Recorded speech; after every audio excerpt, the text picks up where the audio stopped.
Hello friends, welcome to Abhipedia power by Abhimanyu IAS. My name is Luv Shukla. तो कैसे हैं आप लोग? आई होप आप लोग सब अच्छे से होंगे और आपकी जो प्रिपरेशन है नाबार्ड मेंस के लिए, आपकी प्रिपरेशन बहुत अच्छे से चल रही होगी और आप लोग बहुत फोकस के साथ इस कोरोना वायरस को मात देते हुए अपनी जो प्रिपरेशन है उसको चला रहे होंगे अभिपीडिया के साथ। तो बच्चों, आज का जो हमारा सेशन रहेगा वो फॉरेस्ट्री का पार्ट 2 रहेगा। फॉरेस्ट्री का पार्ट 1 जो है हम लास्ट जो हमारा सेशन रहा है उसमें हम डिस्कस कर चुके हैं। जो बच्चे आज हमारे साथ नए जुड़े हैं तो प्लीज़ मैं उससे रिक्वेस्ट करूंगा कि आपको ये सेशन देखने से पहले आपको जो प्रीवियस सेशन है आप प्लीज़ वो देख करके आइए, सो दैट आपको ये आज का जो सेशन है उसको समझने में थोड़ा सा ईजी रहेगा। तो आज लास्ट सेशन में हमने क्या किया था, हम लास्ट सेशन में हमने जो इंडिया के फॉरेस्ट राइट एक्ट थे, ठीक है, जो चाहे वो फॉरेस्ट राइट एक्ट 1927 का हो, ठीक है, फिर जो उसके बाद जो 2018 में उसको जो अमेंडमेंट की जो प्रोविजंस लाए गए हैं उसको डिस्कस किया था। नेशनल फॉरेस्ट पॉलिसी थी 1988 की, और जो 2018 में ही 17-18 में ही जो न्यू फॉरेस्ट पॉलिसी का जो ड्राफ्ट तैयार हुआ था उसको हमने डिस्कस किया था। उनकी क्या लिमिटेशंस रही थी, ठीक है, क्या क्या एम्स एंड ऑब्जेक्टिव्स थे, तो ये सब चीज़ें हम डिस्कस कर चुके हैं। तो बच्चों, आज का सेशन जो हम डिस्कस करने लगे हैं उसके अंदर हम जो हमारा जो एक बहुत ही इम्पोर्टेंट जो एक्ट जो लास्ट वीडियो के अंदर जो लास्ट सेशन के अंदर रह गया था उसको हम कवर करेंगे। और आज के सेशन में हम करेंगे Indian state of forest report. Very important report है बच्चों, ठीक है। Indian state of forest report biennial report है जो कि फॉरेस्ट सर्वे ऑफ इंडिया निकालता है। आपके एग्जाम के अंदर मेनली अगर क्वेश्चन जो अगर पूछा जाएगा बेसिकली तो वो Indian state of forest report से ही पूछा जाएगा, ठीक है। तो चलिए अपन आज का सेशन जो है शुरू करते हैं।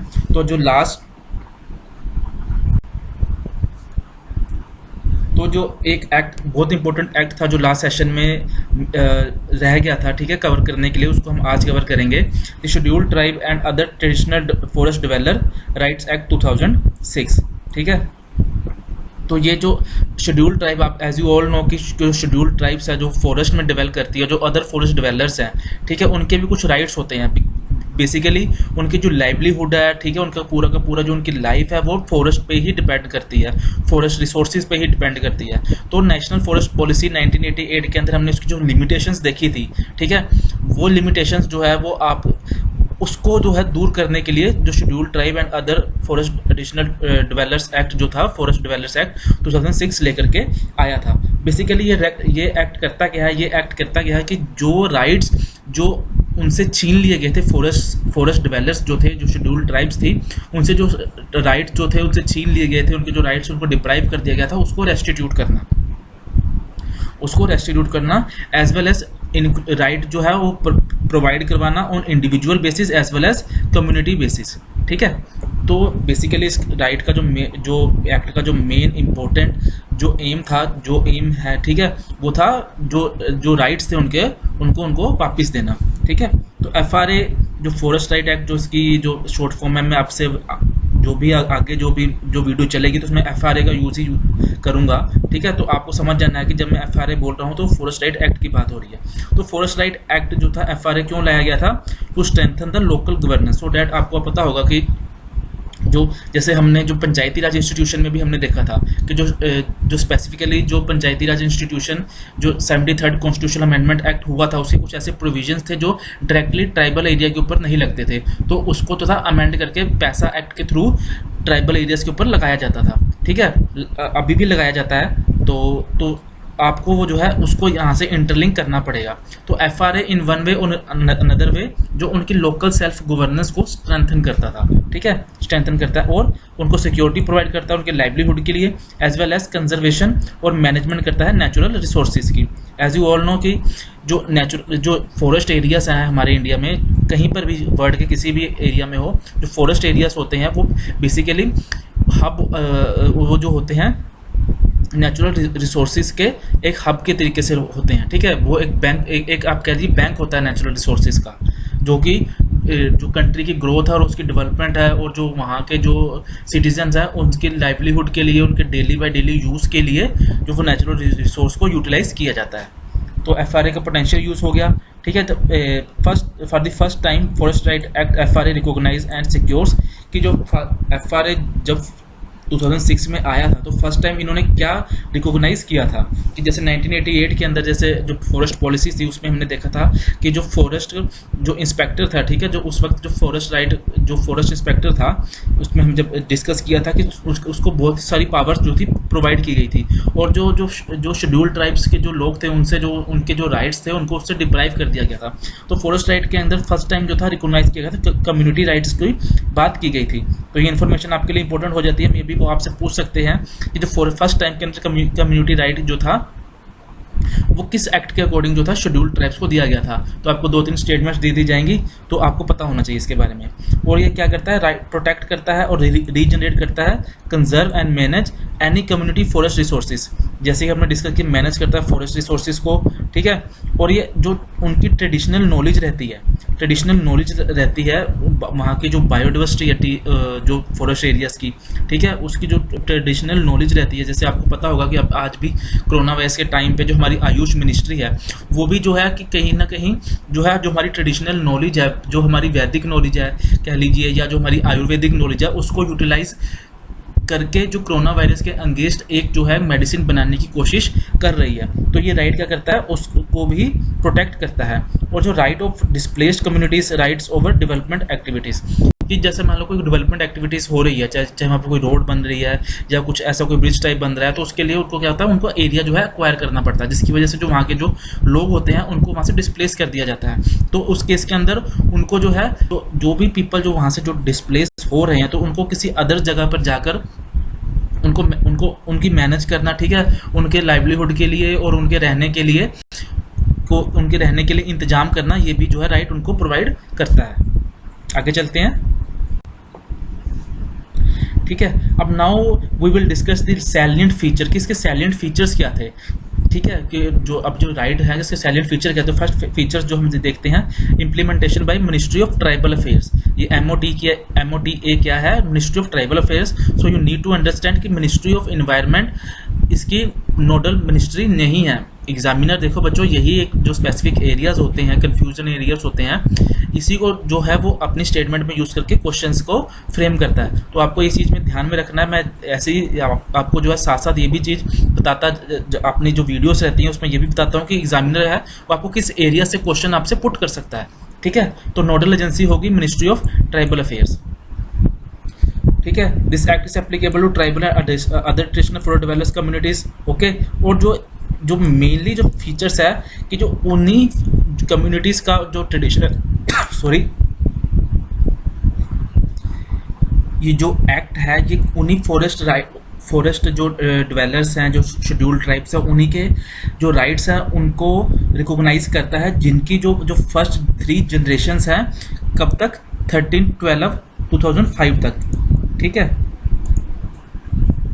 13/12/2005 तक, जिनकी जो उनकी फर्स्ट 3 जनरेशन्स हैं वो वहाँ पे रिजाइड कर रही हो, एज वेल एज उन पे डिपेंडेंट हो लाइवलीहुड के लिए। और जो जहाँ पे जो जनरेशन है, ठीक है, जो जनरेशन है इसको भी डिफाइन किया गया है कि जो जनरेशन है वो उसका जो टाइम पीरियड रहेगा वो कितना रहेगा, 25 ईयर्स का। इट मीन टू से कि जो नियर अबाउट तो 75 ईयर्स जो है इसकी बेसिकली जो लिमिट है वो रखी गई है, ठीक है। मैक्सिमम जो रिकॉग्नाइज राइट है लैंड के ऊपर वो है मैक्सिमम कितना है, 4 हेक्टेयर का। 4 हेक्टेयर तक जो राइट है उसको रिकॉग्नाइज किया जा सकता है। और इसमें नेशनल पार्क और जो सेंचुरीज आती हैं वो भी इंक्लूडेड होती हैं रिजर्व फॉरेस्ट और प्रोटेक्टेड फॉरेस्ट के।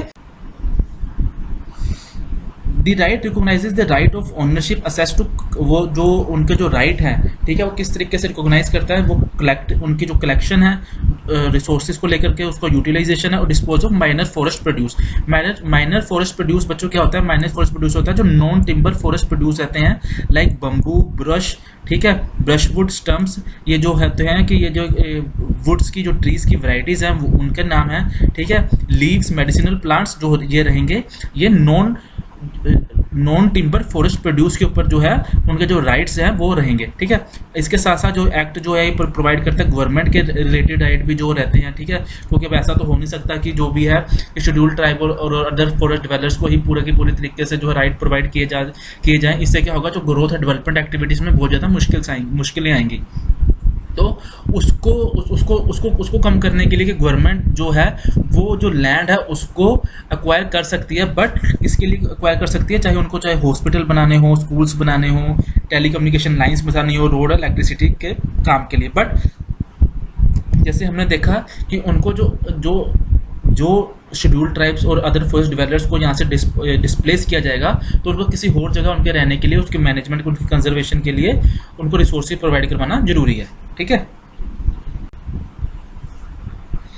अब इसके अंदर एक और जो इंपॉर्टेंट चीज़ आती है कि जो जो राइट्स होते हैं वो हेरिटेबल हैं। ठीक है, कि फादर से उसके जो सन होगा उसमें जाएंगे, बट अलाइनेबल और ट्रांसफरेबल नहीं है, कि जो एक फादर होगा वो उसको जो राइट्स को बेच नहीं सकता है और ना ही किसी को ट्रांसफ़र कर सकता है। ठीक है, और जो जो राइट्स होंगे वो jointly in the name of होंगे स्पाउसिस के। ठीक है, जो हस्बैंड और वाइफ होगा उसके नाम पर होंगे। जब अगर कोई सिंगल पर्सन है तो जो उस हाउस होल्ड को हेड करेगा उसके नाम पर जो होंगे राइट होंगे। Or the act provided that no member of forest dwelling scheduled tribes or other forest dwellers shall be evicted or removed from the forest land under its occupation till the recognized verification procedure is completed। तो किसी को भी जो है forest dweller जो है उसको वहाँ से अविक्ट नहीं किया जा सकता, फॉरेस्ट जो वो भी उसके राइट है, जब तक उसकी वेरिफिकेशन और उसकी रिकॉग्निशन कंप्लीट नहीं हो जाती। तो ग्राम सभा जो है वो उसको अथॉरिटी दी गई है। ठीक है, जो भी राइट्स होंगे इंडिविजुअल बेसिस पे या कम्युनिटी बेसिस पे, जैसे अभी हमने डिस्कस किया था कि जो पंचायती राज इंस्टीट्यूशन में भी डिस्कस किया था कि जो मोर पावर्स रहती हैं राइट्स को लेकर के, ठीक है, माइनस फॉरेस्ट प्रोड्यूस को लेकर के, वो किसके पास रहती है? ग्राम सभा के पास। तो इन दैट केस आल्सो जो राइट्स रहेंगे डिटरमाइनिंग कि जो इंडिविजुअल कम्युनिटी राइट्स रहेंगे उसको उसका जो एक्सटेंट होगा, ठीक है, उसका जो नेचर होगा वो कौन डिसाइड करेगा? वहाँ की ग्राम सभा डिसाइड करेगी। ठीक है, तो ये था बच्चों हमारा जो आज का जो ये अदर फॉरेस्ट ड्वेलर्स का जो फॉरेस्ट राइट FRA एक्ट था ये डिस्कस किया था। इसके बाद जो हम चलते हैं Indian state of forest report. Indian state of forest report बच्चों जो ये रहती है ये बाइनियल रिपोर्ट रहती है। ठीक है, फॉरेस्ट सर्वे ऑफ इंडिया जो है इस रिपोर्ट को निकालता है। ठीक है, बाइनियल मतलब होता है कि हर 2 साल के बाद जो है रिपोर्ट निकाली जाती है। अभी 2019 में जो थी ये रिपोर्ट निकाली गई थी। ठीक है, 2000 उससे पहले 2017 में, तो 2020 में रिपोर्ट नहीं आएगी। अब रिपोर्ट ये कब आएगी? 2021 के अंदर। तो ये मोस्टली जो ये रिपोर्ट रहती है, ठीक है, फॉरेस्ट सर्वे ऑफ इंडिया किसका पार्ट है? Ministry of environment and forest का। ठीक है, जैसे उस केस में जो अदर राइट्स और फॉरेस्ट डिवेलर जो फॉरेस्ट राइट एक्ट था उसके अंदर जो नोडल एजेंसी थी उसको जो एक्ट को इम्प्लीमेंट करने के लिए वो कौन सी थी? Ministry of tribal affairs. But जो Indian state of forest report को फॉरेस्ट सर्वे ऑफ इंडिया निकालता है, जो जिसका पार्ट है मिनिस्ट्री ऑफ एनवायरनमेंट का। तो ये सब चीज़ें छोटे छोटे पॉइंट्स हैं जो आपको याद रखने बहुत जरूरी है। That's why I am repeating again and again. Last session में कुछ बच्चे कमेंट कर रहे थे कि सर आप एक ही बात को है जो कि करके दोबारा बोलते हो। तो एज यू ऑल नो बच्चों कि आपको पता है कि जो सेशन है वो प्रीमियर किए जा रहे हैं PPTs के थ्रू। ठीक है, तो इसमें बच्चों को जो है वो उनको चीज़ों को समझाने के लिए, ठीक है, फीस भी नज़र नहीं आता है। ठीक है, तो उसको बार बार तो सो दैट कि वो जो भी फैक्ट है या किसी भी तरीके की वो नॉलेज है वो बच्चे को सीधा उसके माइंड पे हिट करे। तो इसके लिए जो है इन्फॉर्मेशन को बार बार बोलना पड़ता है। तो इतना ज़्यादा आप वो गुस्सा मत किया कीजिए, आप लोगों के लिए बार बार जो है चीज़ें वो बोली जाती हैं। ठीक है, अब Indian state of forest report जैसे आपको पता लग गया कि बाइनियल रिपोर्ट है, फॉरेस्ट सर्वे ऑफ इंडिया निकालता है। अब इससे रिलेटेड देखेंगे कि 2017 के अंदर कुछ एक स्पेशल प्रोविजंस थे जो फर्स्ट टाइम इंक्लूड किए गए थे। ठीक है, वो उसको डिस्कस करेंगे। और जो 2019 की एक फुल फ्लैज जो पूरी रिपोर्ट है उसके अंदर जो स्पेशल प्रोविजन है, किस एरिया पे फॉरेस्ट कवर इंक्रीज हुआ है, कहाँ डिक्रीज हुआ है, फॉरेस्ट फायर के लिए कौन से प्रोन एरियाज हैं, ठीक है, गवर्नमेंट ने क्या क्या इनिशिएटिव्स लिए हैं, तो वो सब चीज़ें हम अब इसमें डिस्कस करने वाले हैं। चलिए अपनी जो क्लास है उसको आगे बढ़ाते हैं। इंडिया के फॉरेस्ट से रिलेटेड कुछ फैक्ट्स हैं जो आपको पता होने चाहिए आपके एग्जाम पॉइंट ऑफ व्यू से। इंडिया जो है among the top 10 Nations in the world in terms of forest area से। ठीक है, तो फर्स्ट जो अदर कंट्रीज है वो उसमें कौन कौन आता है? Russia, Brazil, Canada, US, China, Australia, Congo, Argentina, Indonesia and India. ठीक है, इंडिया की जो प्लेस है वो 8th है इन द टॉप 10 नेशन के अंदर, reporting the greatest annual net gain in the forest area. बच्चों ये जो फैक्ट्स हैं ये आपको पता होने चाहिए। और इंडिया का जो 24.4% land area under forest and tree cover है। इस चीज़ के अंदर बच्चों आपको कंफ्यूज नहीं होना है कि फॉरेस्ट कवर के अंदर जो है वो 21.08% है, जो कि हम आगे डिस्कस करेंगे। और जो बाकी का जो एरिया रह जाता है वो ट्री कवर के अंदर आता है। तो एग्जाम के अंदर आपको ये चीज़ का ध्यान रखना है कि आपसे फॉरेस्ट कवर पूछा है या ट्री कवर पूछा है या टोटल कवर पूछा है, क्योंकि ऐसे ही इंफॉर्मेशन के अंदर जो है एग्जामिनर आपको स्टेटमेंट देके कंफ्यूज कर सकता है। अब 2017 की बात कर लेते हैं। 2017 में फर्स्ट टाइम कुछ चीज़ों को रिपोर्ट के अंदर फर्स्ट टाइम कंटेन किया गया था। मैं 2017 को इसलिए यहाँ पर लेकर के चल रहा हूँ बिकॉज जब आपसे एग्जाम में अगर क्वेश्चन पूछा जाए तो आपको 2017 के अंदर, इसमें 2107 लिखा हुआ है, ये 2017 है, इसको सही कर लीजिएगा, ठीक है, 2017 है ये,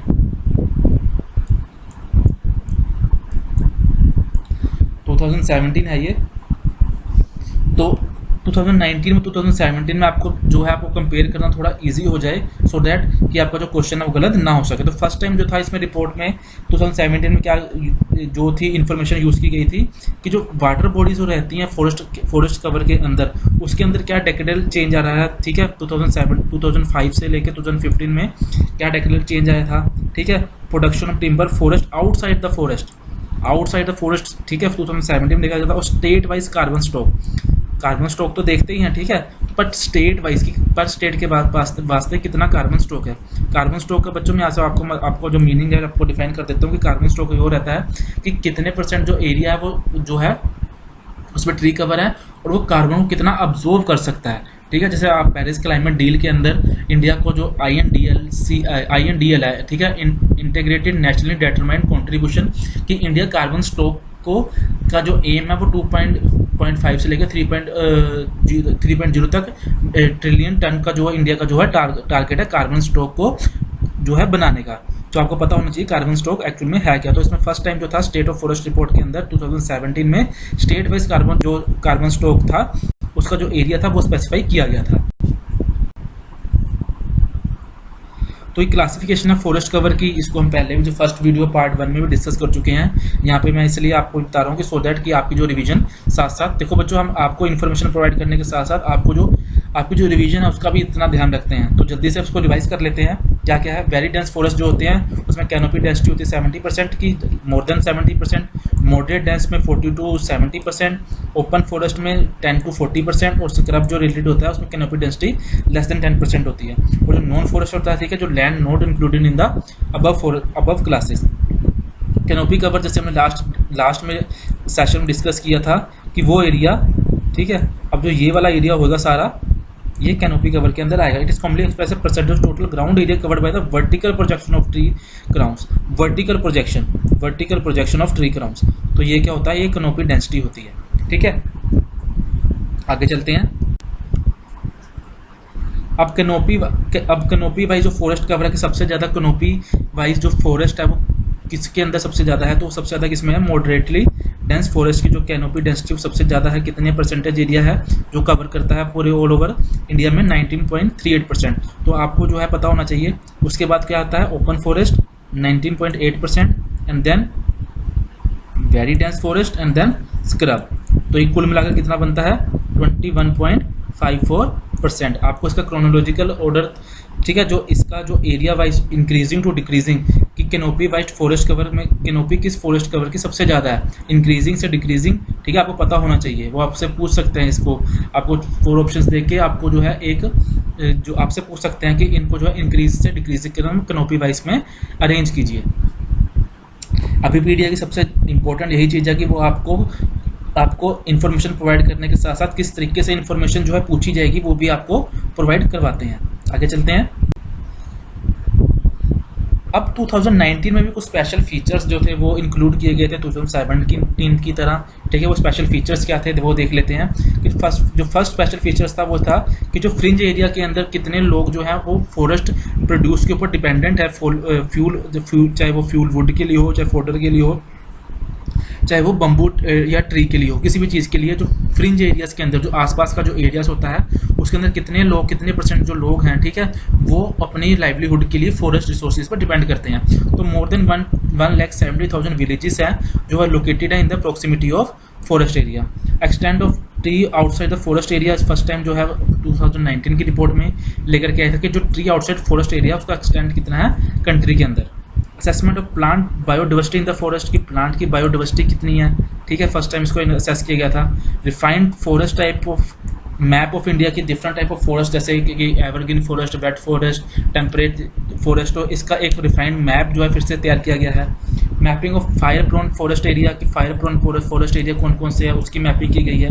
वेटलैंड्स, ठीक है, फॉरेस्ट एरिया में हम आगे इसको जब पूरी रिपोर्ट देखेंगे उसमें हम देखेंगे कि कितने % एरिया जो है वेटलैंड्स का वो किस स्टेट में ज़्यादा पाया जाता है, किस स्टेट में कम मिलता है। ओवरऑल फॉरेस्ट जो एरिया के अंदर है वेटलैंड्स का कितना % कंट्रीब्यूशन, तो ये सब चीज़ें हम डिस्कस करने वाले हैं। फॉरेस्ट कवर ऑन स्लोप्स की जो स्लोप्स के ऊपर जो फॉरेस्ट कवर है, ठीक है, वो कितने % है, किस स्टेट के अंदर सबसे ज़्यादा जो स्लोप्स के ऊपर जो फॉरेस्ट एरिया जो हिली ट्रैक्ट्स होते हैं वहाँ पे जो फॉरेस्ट जो कवर है वो कितने % है उसका वो देखेंगे वो फर्स्ट टाइम। तो इन चीज़ का आपको पता होना चाहिए कि फर्स्ट टाइम 2019 में कौन कौन सी जो फैक्ट्स हैं वो फर्स्ट टाइम इंक्लूड किए गए हैं, कौन कौन से फीचर्स जो हैं वो फर्स्ट टाइम इंक्लूड किए गए हैं। तो मेजर इन्वेसिव स्पीशीज़ हैं, ठीक है, वो जो फर्स्ट टाइम इंक्लूड की गई है।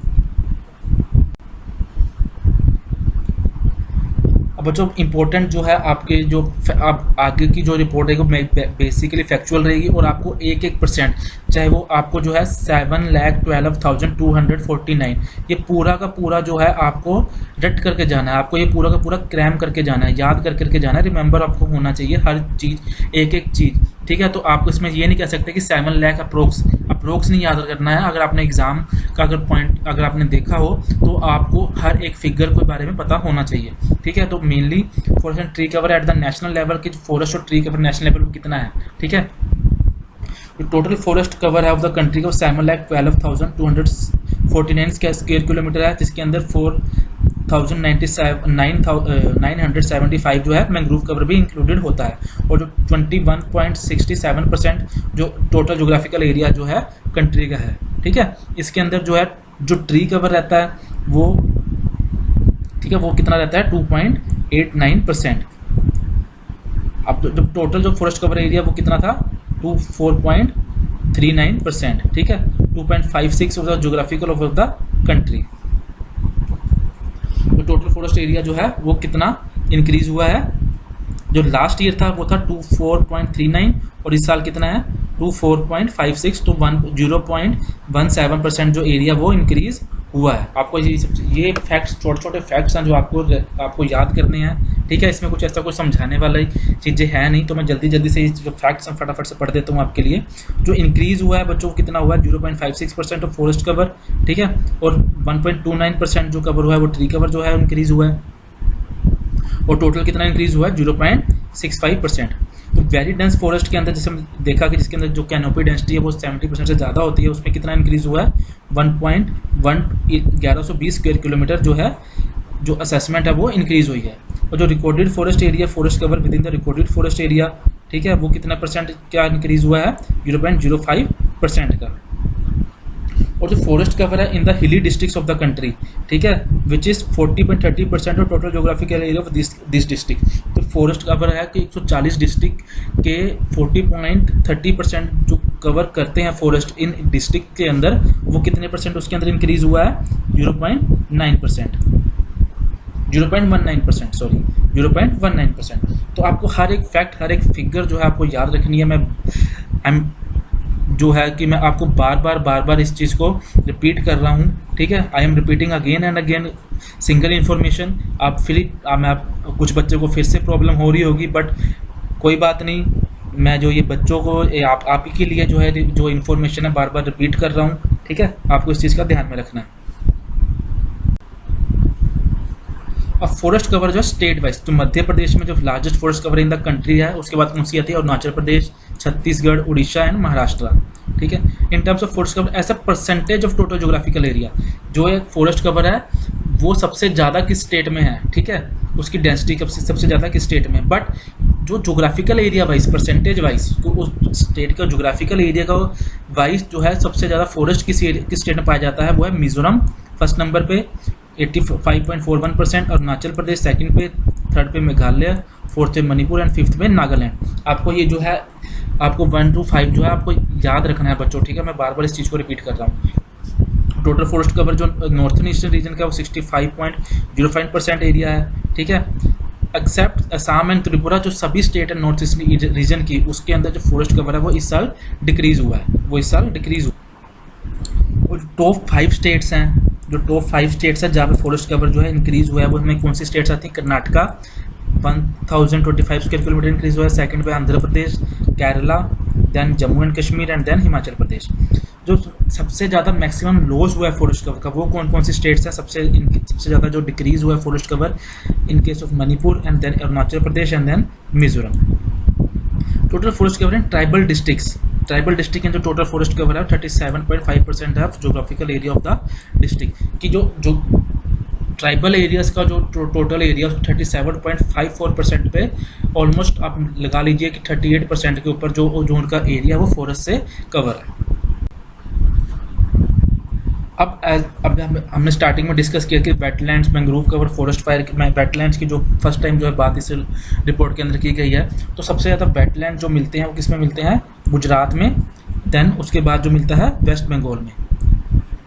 ठीक है, अमंग द स्मॉलर स्टेट्स के अंदर जो वेटलैंड्स है वो कहाँ मिलेंगे? सबसे ज़्यादा जो है पुडुचेरी जो area wise and then Andaman and Nicobar. In the country as a whole there are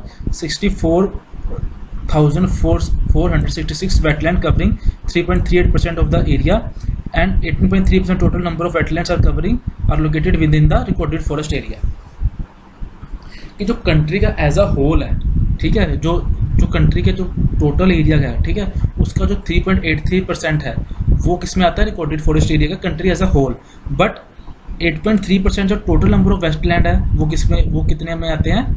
जो रिकॉर्डेड फॉरेस्ट एरिया के वो कौन से आते हैं? 8.13%। मैंग्रोव कवर की बात करते हैं, देयर हैज़ बीन इंक्रीज हुआ, नेट इंक्रीज हुआ है मैंग्रोव कवर के अंदर और एज कम्पेयर टू 2017 की रिपोर्ट में। ठीक है, तो कितना इंक्रीज हुआ है? 0.57% का जो है जो मैंग्रोव कवर है कंट्री का कितना परसेंट है? कंट्री का जोग्राफिकल एरिया का 0.15%। और जो वेस्ट बंगाल के अंदर सबसे ज़्यादा मैंग्रोव जो है कवर जो पाया जाता है सुंदरबंस, आपको पता होगा। ठीक है, जो वर्ल्ड हेरिटेज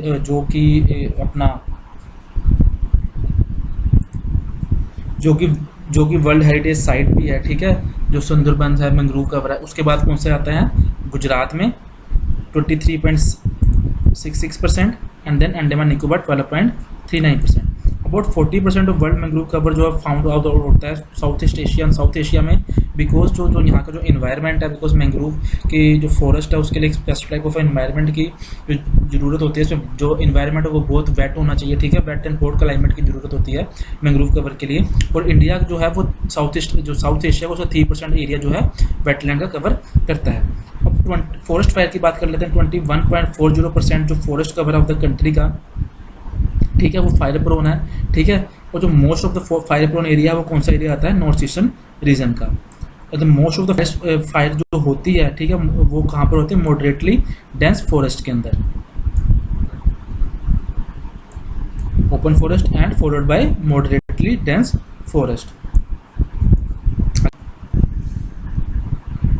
कार्बन स्टॉक की बच्चों जैसे हमने बात कर चुके हैं कार्बन स्टॉक का, जैसे मैंने आपको बताया कि जो कार्बन स्टॉक है कंट्री का वो 7,01,24.6 मिलियन टन है, जो कि 2017 के एज कम्पेयर करते 42.1.6 मिलियन टन का इंक्रीज़ हुआ है। जो इंडिया के INDC की गोल की हमने बात करी थी कि 2.5 से लेकर 3.0 बिलियन टन का जो टारगेट है, सॉरी इस वक्त मैं मिलियन जो था ट्रिलियन टन बोल गया था, बट बिलियन टन का जो कार्बन का जो है टारगेट है कार्बन स्टॉक का। सोयल ऑर्गेनिक कार्बन की जो सोयल के अंदर आपको पता जो रेजिड्यू जो प्लांट लीव्स होते हैं वो भी एक तरीके से वहाँ पे वो जो कार्बन स्टॉक का ही काम करते हैं। तो वो भी जो कार्बन स्टॉक है, ठीक है, जो सोयल ऑर्गेनिक कार्बन है वो फॉरेस्ट कितने परसेंट है का कार्बन स्टॉक का कंट्री के 56% टोटल 56%।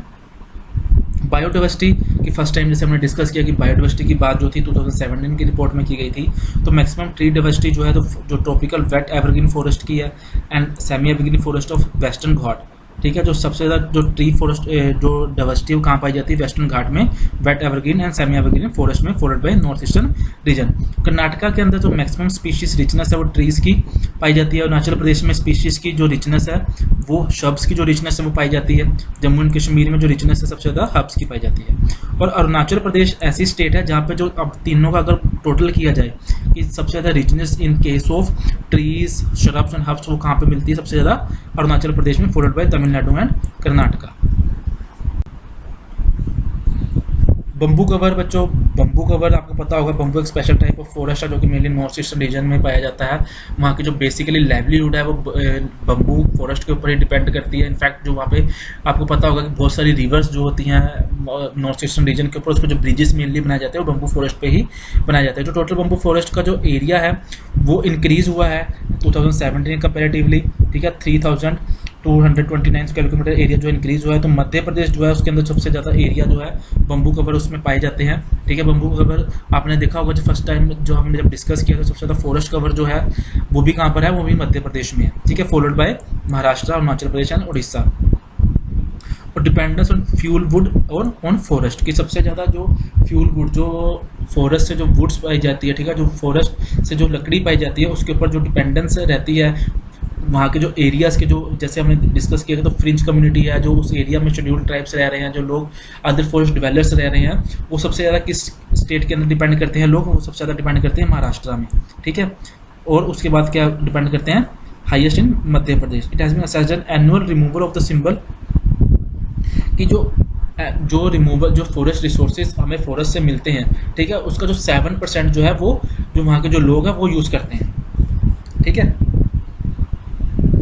तो ग्रोइंग स्टॉक है जो हमारा जो फॉरेस्ट कवर का जो स्टॉक है, ठीक है, जो ट्री ग्रोइंग है living in the forest specified part of it, वो जो है स्टॉक जो है वुड का कंट्री का वो इंक्रीज हो रहा है, ठीक है, जो कि अभी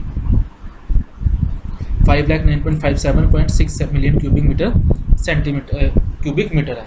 तो बच्चों ये था हमारा आज का सेशन।